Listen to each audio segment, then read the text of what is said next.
Three ways to make networking less annoying as a freelancer.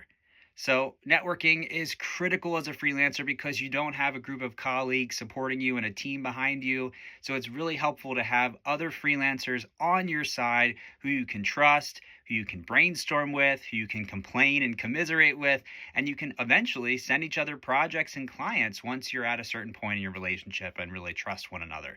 So, the first thing you should do to make sure these are not annoying interactions is you do the outreach strategically to other freelancers who have something in common. You need to find that shared interest, either personally or professionally, whether they work in the same industry, they offer similar services as a freelancer, they're in the same region as you, or it could be something, a personal thing. Like for me, if I saw somebody had an interest in Star Trek or Star Wars on their profile or somewhere online, I'd be like, oh, they're already a safer person for me to reach out to, because I know if we have nothing to talk about and the conversation kind of goes nowhere, I know there'll be a shared interest there and I could talk about that all day. So you do the outreach by being strategic and doing research around who has something in common with you.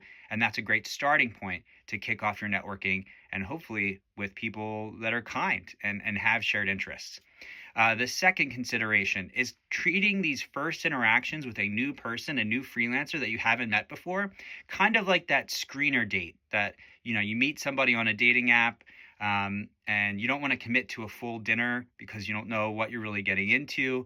The kind of best practice here is just going for a drink, going for a coffee, having a 30-minute or less Zoom to get a sense of who they are, and if you have things in common and you're interested in supporting them and vice versa.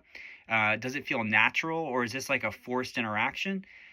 This way, you're keeping the stakes low. If you are just totally not a match for, this other freelancer being a colleague of yours in the future, you only spent, a drink, 30 minutes or less with them, and it's no big deal. It's kind of similar to that screener date. You just don't want to commit to this like lengthy hangout if you don't know this person yet, and you want to see if they're worth pursuing as a colleague in the future. And then the third and final thing is asking existing friends, colleagues, former bosses, if they have any recommendations for freelancers that you should speak with. Do they know anybody that's kind, a hard worker, that's open to meeting other freelancers in their same space or elsewhere?